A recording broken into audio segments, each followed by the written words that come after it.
이제 우리 한국 와인은 좀 후발주자이기 때문에 예, 그 아직 브랜드가 이제 되지 않았다. 아, 되지 않았다가 아니고 없지.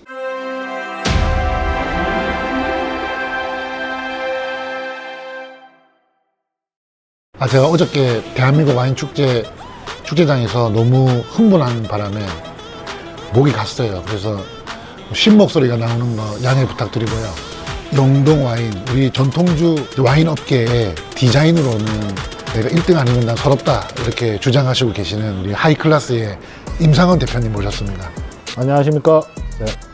주식회사 하이클래스 공동대표 임상원이라고 합니다. 이제 디자인 전문가를 제가 어렵게 모셨기 때문에 오늘은 우리 와인 라벨에 대해서 조금 이야기를 해보려고 하는데, 와인 라벨에 대해서는 전문가라고 자부하시나요? 그렇죠. 영동만 해도 제가 10종 넘게 디자인을 해서 납품을 했고요. 그리고 대상을 굉장히 많이 받은 김천의 크라테도 제가 디자인을 했습니다. 그럼 뭐 충분히 그렇게 말할 수 있는 자격이 있다고 볼 수 있지 않을까요? 제가 알기로는 무주도 있던데. 네, 뭐 무주도 하고 있고요. 사실 뭐 서울 경기권 빼고는 다 납품하고 있습니다. 네. 대단하시네요, 사장님. 뭐 먹고 살아야죠. 외국 와인, 외국 라벨을 보면 네. 사실 비슷비슷하잖아요. 솔직히 포도밭 전경에다가 흑백인 것도 많고. 네. 예. 그런데 우리 한국 와인 라벨은 좀 뭔가 좀 신세대적이라고 해야 되나? 좀 톡톡 튀는 라벨들이 많은데, 대표님이 보시기에 팔리는 라벨 디자인이란 뭐라고 생각하세요? 일단 뭐 중요한 거는 한국에서 와인이라는 건 외국에서 생각했을 때 오늘 내가 저녁 식사에 곁들여서 먹는 그런 아이템이 아니라 누군가에게 주는 선물적인 느낌이 굉장히 강한 요소가 있습니다. 그러니까 디자인적으로 조금 이쁘면 아무래도 판매에 유리하겠죠. 근데 이제 톡톡 튀는 디자인도 이제 좋은데, 그런 디자인들은 좀 신세대적인, 그러니까 좀 20대, 30대가 좋아할 것 같고, 조금 전통적인 스타일의 라벨 디자인은 좀 나이가 있으신 분들이 더 좋아할 것 같은데, 너무 이렇게 디자인을 가미하는 것은 너무 이제 세대를 한정하는 게 아닌가 하는 생각도 있는데. 그 세대 한정이라기보다는 디자인이라는 건 결국에는 정보입니다. 이 와이너리가 어떤 철학을 갖고 있는지, 이 와이너리가 어떤 상품을 만들고 있는지, 어떤 환경에서 이렇게 양조도 하고 상품을 만들어서 우리가 어떤 가치를 누릴 것인지, 이런 거에 대한 정보를 담아서 녹여내는 게 사실 올바른 레이블 디자인이라고 얘기를 해줄 수 있지만, 현재 한국 와인에서 그렇게 그런 부분까지 디테일하게 꼼꼼하게 신경 써서 하시는 업체들은 뭐 손에 꼽을 수 있을 정도? 그 정도인 상황이다 보니까 좀 뭔가 개혁이나 각성이 좀 필요한 상황인 거죠, 사실은. 그러니까 외국 와인들은 사실 제 느낌으로는 디자인에 크게 신경 쓰지 않는다고 보거든요. 그런 부분이라고 생각할 수도 있지만 사실은 그게 되게 오해인 게, 그 오랫동안 하셨던 분들은 사실 그 디자인하고 병에 담겨 있는 것 자체가 브랜드예요. 그렇죠. 그렇죠. 1, 20년 하신 거 아니잖아요, 그분들. 뭐 길게는 200년, 300년 이렇게 하셨는데, 그 우리가 갑자기 맨날 먹던 상품이 포장지가 바뀌어 있어. 그러면 내가 먹는 상품이 없네 라고 생각하실 수도 있단 말이에요. 그렇게 지켜져서 내려오는 걸 전통이라고 표현하죠. 기존 소비자들에게 또는 세대를 넘어서 다음 소비자들에게까지 꾸준히 가이드를 해줄 수 있는 정보죠. 그렇게 해서 디자인이 옛날이랑 뭐 지금이랑 봤을 때 별 차이가 없더라. 뭐 맨날 논밭 있고 포도밭 있고 뭐 그죠? 또 샤토 들어가 있는 데들은 뭐 성 이렇게 해가지고 막 벽돌 뭐 이런 거 짜간짜간하게 집어넣어가지고 되게 있어 보이잖아요. 근데 그 사람들은 그게 실제로 그 지역에 있는 성이니까 넣는 거고, 자기 밭에 사진 찍어갖고 작가한테 그림을 부탁해서 넣는 거니까 어떻게 보면 이 지역에 대한 정보를 담고 있는 인포메이션이란 말이에요. 관광사업까지도 어떻게 연관이 되어 있다고 볼 수 있죠. 이제 우리 한국 와인은 좀 후발주자이기 때문에 예, 그 아직 브랜드가 이제 브랜딩이 아직 이제 되지 않았다. 되지 않았다가 아니고 없지. 없지. 브랜딩이 이거 되지 않았다가 이거 없다. 그렇기 때문에 라벨에다가 그 브랜딩을 하는 작업을 해야 된다. 예, 그래서 그렇게 하다 보니까 아무래도 좀 톡톡 튀는 디자인이 그러니까 많이 지금 시중에 나와 있게 되었다. 그러니까 좋게 말하면 지금 다양한 시도를 하고 있는 거고요. 사실 뭐 처음부터 뜀박질 잘하는 사람이 있으면 좋겠지만 그런 사람 거의 없잖아요. 뭐 처음엔 뭐 그런만 하다가 넘어질 수도 있는 건데 시도는 다양하게 할 수 있어요. 하지만 제가 늘 느끼는 문제점이 뭐였냐면 선장이 없어요. 왜 목표점이 없는 걸 그냥 이거 이쁘다 하고 이제 붙이면 그게 끝인가요? 그건 아니잖아요. 라벨에 이제 개성이나 아이덴티티가 들어가야 된다고 말씀하셨는데 영동와인의 현재 라벨 디자인에 대해서 한번 좀 말씀해 와 주셨으면 좋겠어요. 제가 한 거를 일단 예시를 말씀드리면 굉장히 디자인적으로 심플하고 깔끔하고 이쁘죠. 근데 소게리는 제가 마스터 디자인을 하지 않았어요. 이제 소게리 와인 같은 경우에는 사위분이 영화 영상 쪽에 전공을 하신 분이거든요. 실제로 그런 일을 하고 계시고요. 그분이 디자이너 분하고 회의나 토의를 많이 하셨어요. 뭐 키 디자인 이런 게 나오긴 했는데 그 키 디자인에서 이제 끝나버린 거죠. 상황상 이렇게 레이블까지 만들어내는 건 또 쉽지가 않은 분야가 있거든요. 법적인 부분도 좀 따져야 하고 그래서 제가 2차 작업을 하게 된 거죠. 2차 작업을 하면서 디자인 아이덴티티는 살리되 최대한 심플하고 깔끔한데 20대 뿐만 아니라 한 40대의 포까지 조금 간접적으로 여기가 어떤 느낌을 주느냐 하는 거를 그대로 톤을 유지하고 싶었어요. 그래서 나온 게 소게리 스위트 595 드라이 이렇게 세트를 먼저 만들어 냈었죠. 박스까지도 전부 다 포함해서 하나의 베리에이션이었어요. 영동에서 그렇게 한 업체는 소게리가 처음이었고요. 그러니까 레이블 키 디자인이 있고 레이블 디자인이 있고 박스까지 디자인이 삼위일체였던 경우였죠. 소게리 595 라벨은 내가 엄청 좋아하긴 하는데 그러면 여기에 어떤 아이덴티티를 넣었다는 거예요? 일단 첫째로 기존의 다른 업체들은 굉장히 화려한 영문이나 불어나 인테리어를 써가면서 필기체로 브랜드 자체 이름을 지으셨단 말이에요. 근데 제가 처음에 소게리 595 이제 홍 대표님한테 의뢰를 받았을 때 이 제품명이 소게리 595 스위트 그리고 드라이래요. 저도 좀 적잖이 놀랬죠. 순수 한글로만 이렇게 브랜딩이 나오는 건 한국 와인에서 흔치 않은 기회니까요. 그래서 이제 뜻도 여쭤봤어요. 그 595가 혹시 집원인가요? 맞다더라고요. 일단 제품명이 가지고 있는 데에서 정체성을 보여주는 거예요. 소게리 595라는 번지 지역에서 키운 포도로 만든다. 일단 그게 첫 번째 키포인트였고요. 두 번째 키포인트가 여기 디자인 보시면 산맥들이 이렇게 쫙 표현이 되어 있거든요.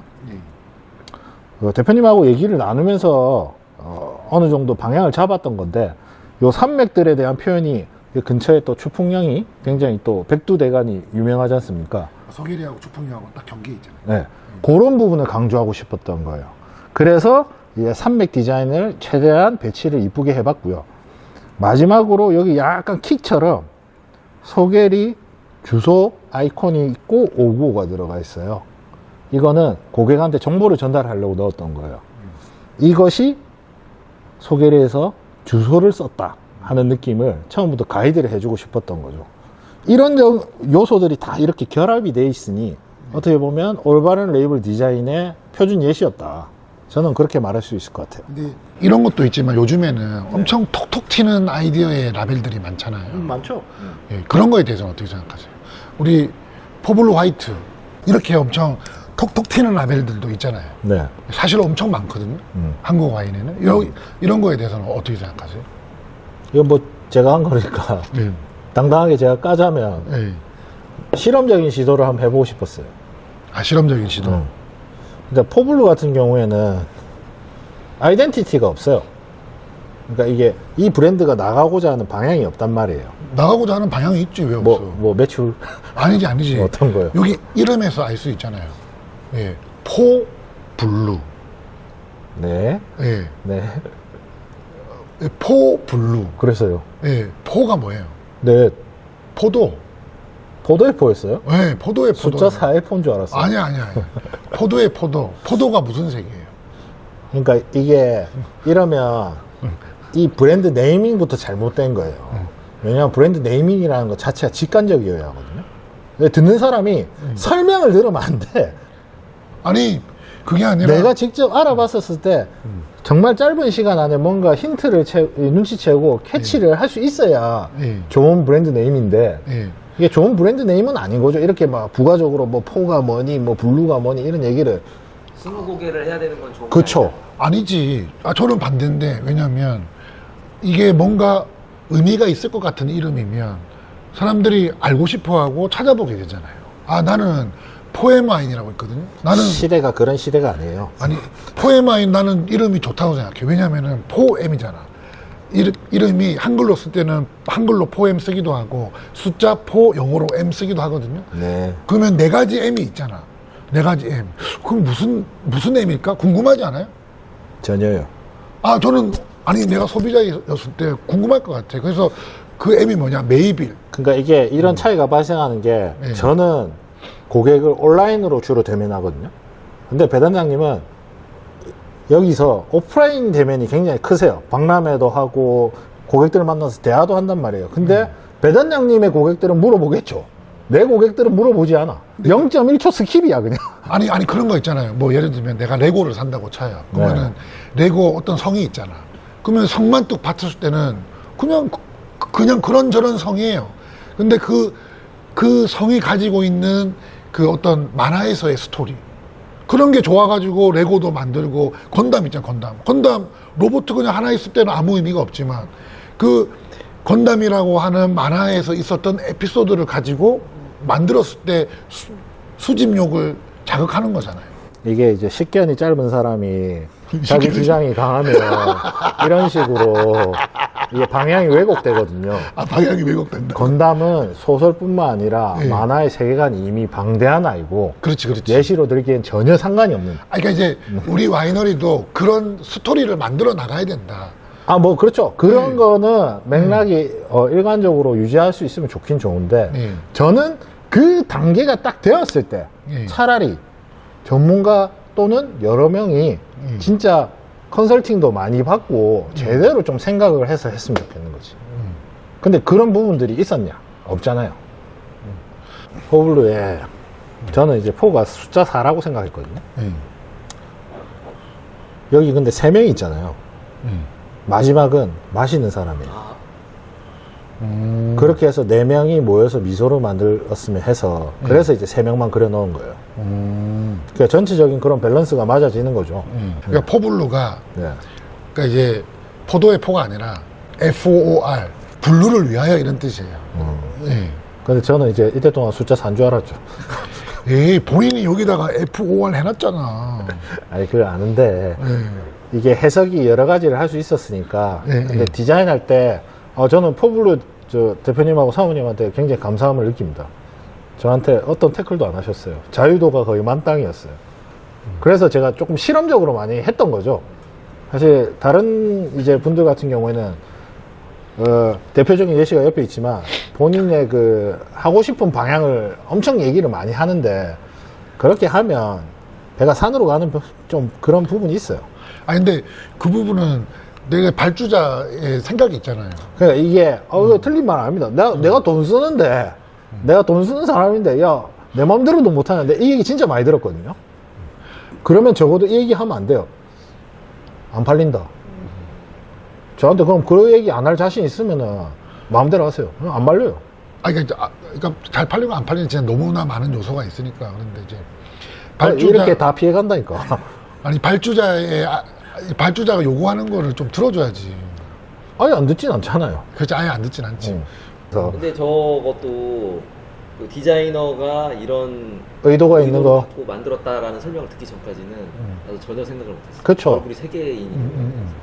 그러니까 아까 전에는 방금 전에는 설명을 하면 안 된다며. 직관적이어야 된다며. 그래. 근데 이거는 사실 솔직히 아주 옛날 라벨이잖아요. 아니 아까도 말씀드렸지만 이제 포블 화이트는 제가 했지 않습니까? 사실 이것도 바꾸기 전에 판매량이 그렇게 좋진 않았잖아요. 그쵸. 예. 그 바꾼 거 애프터 어딨나요? 그러니까 이게 바로 이제 비포하고 애프터인데, 이게 보시면은 얘는 뭐 저희가 얘기했던 그런 외국 와이너리들 있잖아요. 뭐 나무 들어가고 뭐 밭 들어가고 한 거, 그냥 그런 요소를 넣었어요. 그냥 정통성을 유지하고 싶어서. 그래서 이제 시리즈처럼 얘 둘은 이렇게 간 거예요. 얘 드라이도 뭐 그런 건데, 이건 포도밭이고 이거는 네. 포도나무고. 네. 뭐 그렇게 이제 접근한 건데, 그 전에 사실 이제 저한테 의뢰 주시기 전에 상태가 요랬거든요. 왜 그래? 빵 터지셨네, 감독님.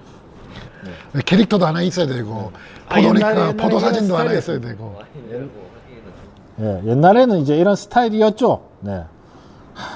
오랜만에 보니까 정겹네요, 이것도. 예. 이 카피가 멋있어요. 태양으로 비춰낸 달콤한 유. 이제 요런 거에서 요렇게 아이덴티티를 좀 잡으면서 이제 바꾸려고 했는데, 뭐 다행히도 바꾸고 나서 터널에서 이제 판매량이 많이 늘어서 지금 이제 제가 기억하기로는 인쇄를 추가를 2번 더 하셨거든요. 예. 일단 이제 해외 와인하고 저희하고 이제 가장 큰 문제가 뭐냐면, 레이블에 쓸 수 있는 종이 자체의 종류가 엄청나게 차이가 많이 나요. 우리가 많다는 거예요? 아니, 우리가 압도적으로 적어요. 일단 한국 와인은 냉장 보관이 원칙이에요. 온습도에 강해야 돼요. 제가 돌려 얘기하는 성격이 아니다 보니까. 아니, 뭐 직접적으로 얘기하시면 돼요. 뭐 어차피 내 건 없으니까. 전 최악이라고 생각하죠. 아, 별로다. 많이 별로죠. 쌍팔년도 그런 마케팅 아이디어. 뭐 지금 뭐 구한 말이에요.